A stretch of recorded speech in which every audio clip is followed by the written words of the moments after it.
Dear colleagues, ladies and gentlemen, friends, welcome to this symposium exhibiting difficult histories. For us, this symposium is something not only special, it's also needed. Needed in the sense, how do we go strategically in the future for exhibiting histories like in the Benin exhibition. And I was just asked to tell a little bit about the history of this exhibition. And I think a few points are really important for us to realize. When the planning of the Humboldt Forum was more or less ready, the exhibition, the special exhibition on Benin, was already constructed in the way of a kind of, let's call it, recontextualization of the objects from Benin.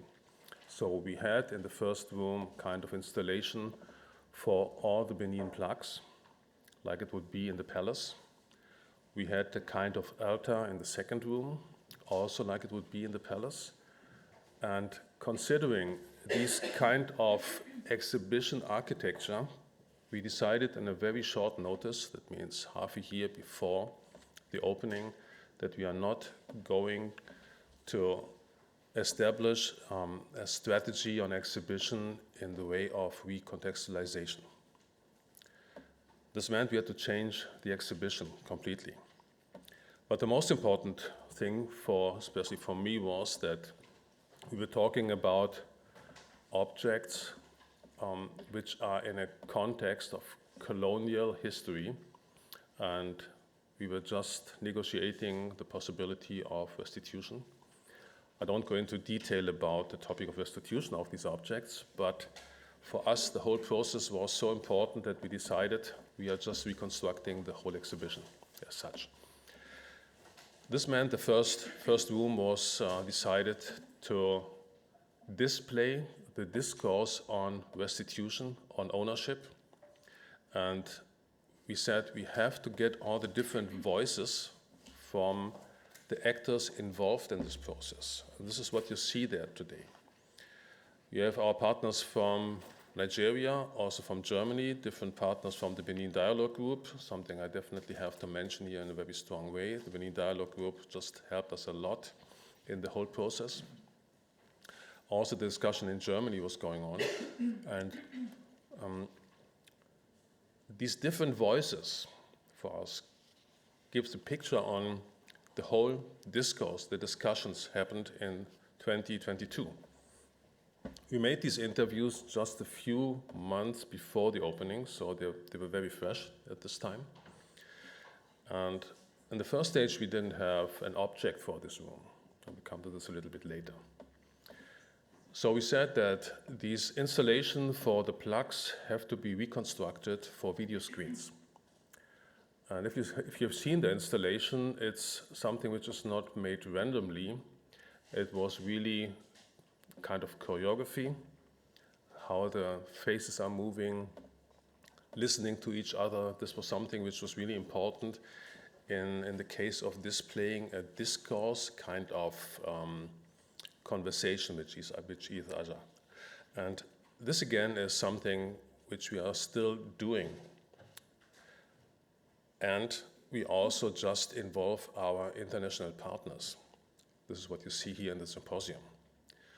Coming back to the exhibition, the second room, we took out a few of these massive installations to different areas, massive showcases, and decided that we have to have a space where the discourse can also happen in the exhibition. This is what you see in the second room.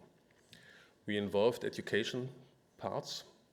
That means before the exhibition started and was opened, the opening of the Humboldt Forum, we invited, with the help of our education department, a residency on education specialists from Benin to discuss and help us on programs on the special exhibition of Benin. And this was this smaller exhibition in one of the showcases on the Berlin bronzes with school classes from Berlin, just to get these in an education direction. They also helped us in the way of getting the context of certain objects and re-establishing it. If you go to the second room, you see a few objects presented in this former construction of being an altar in the palace, which is no more an altar. You only see one of the first pictures over there from this area. We had these different discussions on material, on certain histories you can see there. There's one important plaque with the Portuguese hunting leopards, which is one really important one to get the very early cultural entanglement and contacts with Portuguese traders and soldiers and the Benin Kingdom. We had the stools, very important objects, just in the first showcase, showing the whole process of restitution. And the most important thing then for us was how to get these to the contemporary times, because you don't want to have an historical exhibition. And this was the involvement of our partners from contemporary art. We have to thank also our partners here and our colleagues here in Berlin of getting involved into commissioning objects, commissioning piece of art, and then made these installations. Just to cut it short, this took only half a year. So I really have to thank the team and all our partners from Benin for this effort, and considering that this happened during the opening of the Humboldt Forum, I think it's even more special to see what our staff and the staff from Benin had done so far. For me, it's still an amazing exhibition, and it's still valid in the sense that the discourse is going on. And considering the discourse, I have to mention that, and I end with this, that we made sure that the objects being returned in the sense of transferring the ownership before the opening of the Humboldt Forum. And this was just being on time, so that we had an exhibition with objects from Nigeria. We also had a contract with our partners from the NCMM that we get 1/3 of the collections as loans, so that we can change in the next 10 years, every 3 to 4 years, objects in the exhibition to show new aspects on the Benin culture. This was due to the fact that our partners from Nigeria said it's very important that we are present here, that we show our culture here in Germany, that we show the common history. And this is a very strong point to discuss. And what you are going here today to undertake is, to my understanding, the question of curatorial strategies of these kind of exhibitions, because Benin is a single case, a very important case, but we have a lot more cases in this regard, and we have to find ways to exhibit the process of collaboration. And I say it very, very straight away. It's not the process of restitution in the first way, it's the process of collaboration. And talking to a lot of our African colleagues and partners, I was just mentioning the Dakar Convention and Declaration, you might have read, that collaboration is the first strong part and restitution will follow out of this. And getting these partnerships is the next really important step for us, considering the collaborative museum, getting people here in residencies, doing something like this symposium, this workshop, to find on a common level new ways of curatorial practice. So I wish you a lot of success today.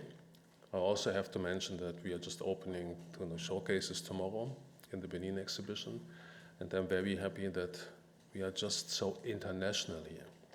So again, a warm welcome to everybody. And I won't be here all the time, but I will just sneak in from time to time to see what's going on. And if I just look around, I think it will be definitely a successful day. So all the best, and thanks for being here. Thank you.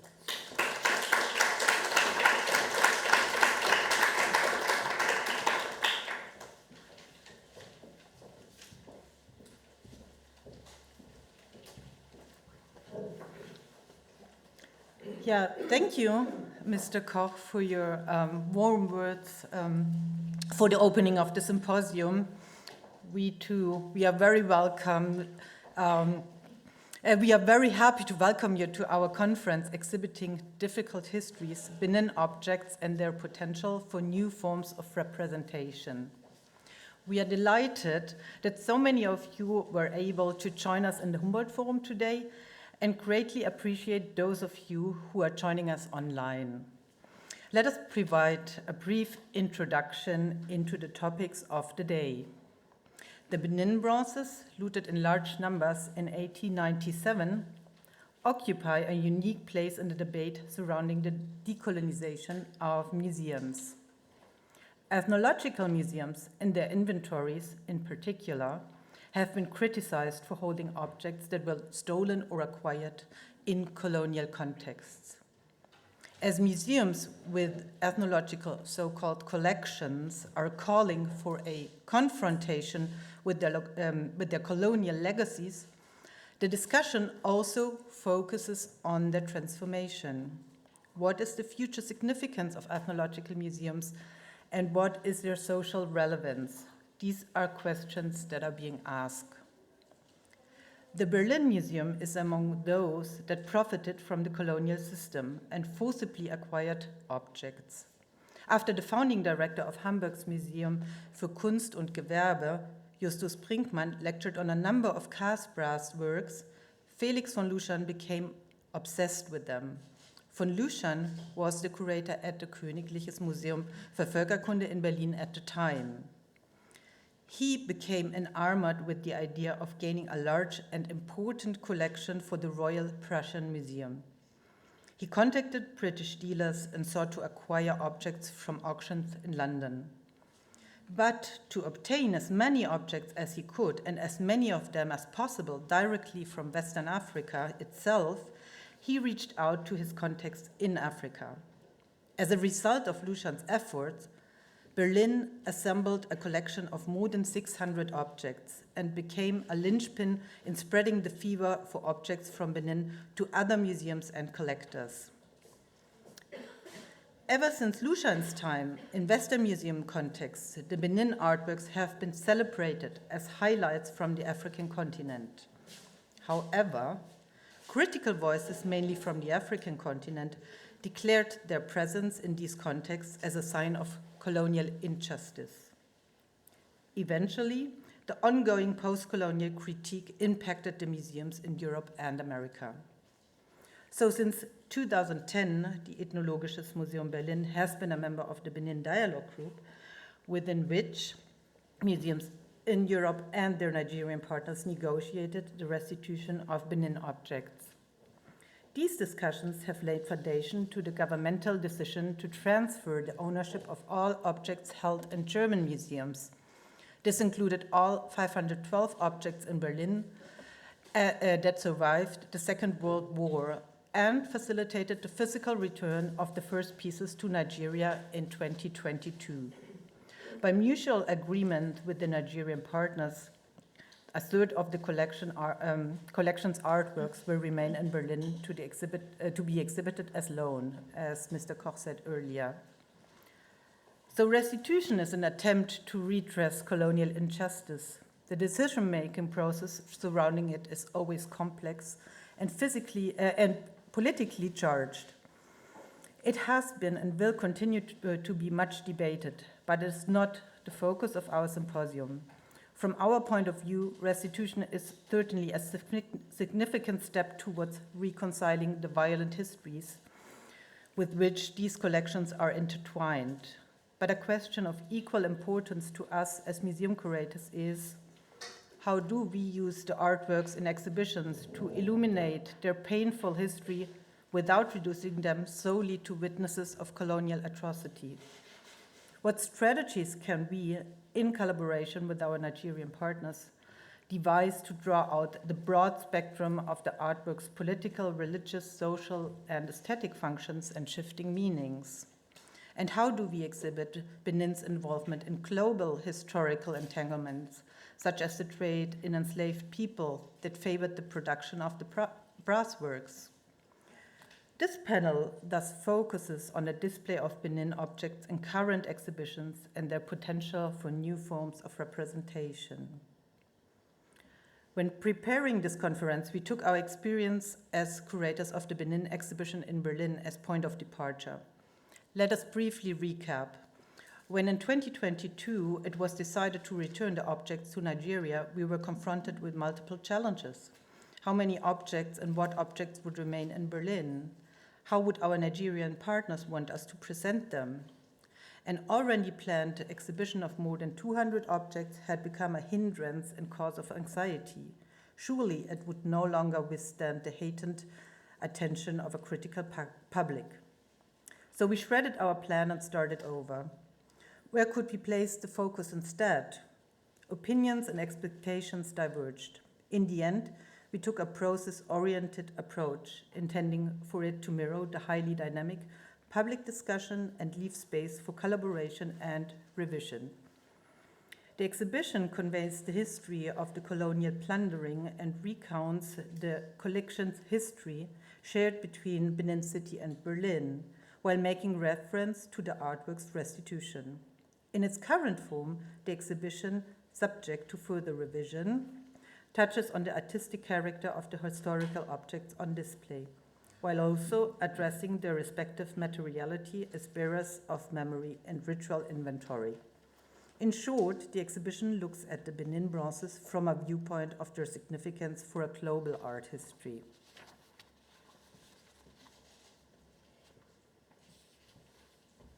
Hi everyone, welcome from me too. Tomorrow we open 2 new showcases, which is kind of the reason why we're here today, in which we contextualize, among other things, the transatlantic trade that fostered the Benin Kingdom's production of the brass artifacts on large scale. These global entanglements still affect the restitution debates today. Excerpts from newspaper articles included in these displays emphasize the objections of descendants of enslaved people who argue that the bronzes are part of their heritage too. After all, their ancestors were sent into slavery to procure the brass used to create the Benin bronzes. Finally, the new display cases highlight Germany's role as a major supplier of brass, especially the Fugger family, who had an exclusive contract with the Portuguese crown, profited massively from the transatlantic trade. On the whole, it is indisputable that the development of modern Europe and North America is in its entirety dependent on the labor of enslaved people. In the past, museums often obscured such difficult histories of colonialism and enslavement to disguise their own involvement in unjust activities and to confirm a positive self-identification. But things are changing. Persistent activist and academic critique have led to the transformation of museum presentations. In recent years, many museums have included narratives about these darker sides of the past in their exhibitions, and they've reached out to stakeholders, especially from Nigeria, to listen to their voices. At this point, they wish to relinquish the sovereignty over the interpretation of cultures not their own, which we call in German the Deutungshoheit, and create new spaces for new and multiple forms of knowledge production. In Germany specifically, museums and curators responded to the highly public debates about restitution and the concurrent political decision in July of 2022 to transfer ownership of dubiously acquired objects to their rightful owners. As in Berlin, new Benin exhibitions taking different approaches have popped up in Hamburg, Cologne, Leipzig, to just name a few. Today, we're excited to broaden our scope beyond the German museum landscape. We welcome our international guests in the first row. Annie Coombs, Stefan Lunden, Kokunra Egafona, and Tukufu Zuberi, who's not in the first line, but over there. We're eager to hear about your experiences and to learn about your viewpoints. You present us with case studies from different museums in Germany, Britain, the US, and Nigeria, all of which deal with the objects they house from their very own situatedness. We hope that such a comparative approach deepens our insight into how history and culture are interpreted from different perspectives, and that it opens new avenues for future museum presentations. Thank you for being here.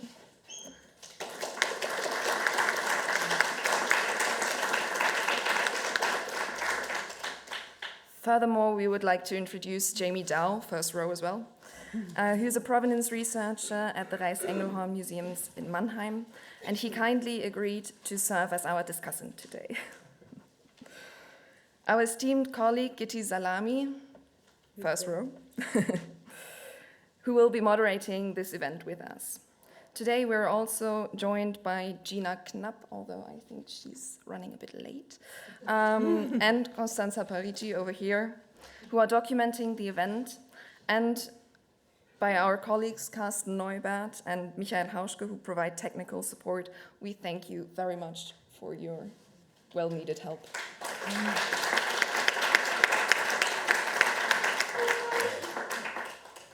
We would also like to thank all colleagues who have supported us throughout the planning process and without whom this event would not have been possible. And now, before we begin with the lectures, let us just say a few words about the organization of the day. There has been a slight change of plans. Other than stated in the program, there will not be a response after every lecture, but instead Jamie will do a wrap-up after all the lectures in the end. After every lecture, you will still have the chance to ask questions. Those of you who are joining us online are very welcome to join the Q&A. If you have questions, please raise your hand, and when you're addressed, turn on your camera if you're comfortable with that, and your microphone. Thanks to all for being here today, and I wish us all a lovely and fruitful discussion. Thank you.